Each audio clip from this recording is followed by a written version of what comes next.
You may not want to hear this, but I do have something that you need to be aware of. It is right there in writing. We have less than 60 days to find out how far this president is willing to push his powers. That's because while a lot of people are talking about martial law, not many people notice that the president already signed something, an executive order, demanding that the secretaries of the Department of Homeland Security and Department of Defense issue him a report as to whether or not to implement the Insurrection Act.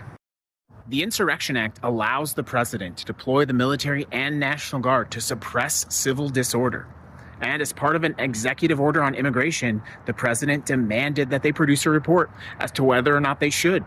Now, the Insurrection Act has been used some 30 times in the United States, and the fact that it has been used will likely be used as an example of why it is okay for this president to implement the Insurrection Act.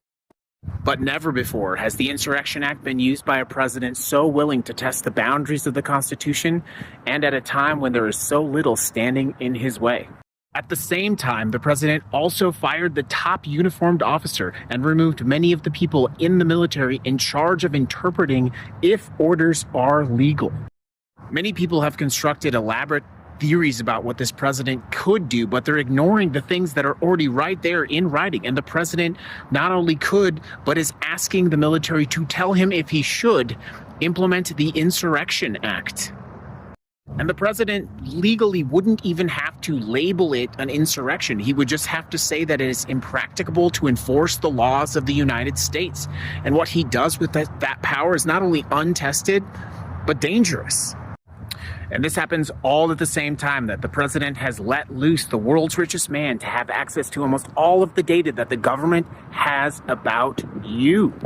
But one thing to watch out for: before the president invokes the Insurrection Act, he must proclaim his intentions to do so, and he must order the bad guys to disperse.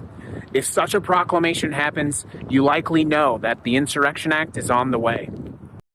If you're not sure what to do and you'd like to join a community to resist this authoritarianism, please consider subscribing to my Activision page, where we discuss productive ways to resist this, to build your community, and to do better. Stay safe, stay strong, and stay vigilant.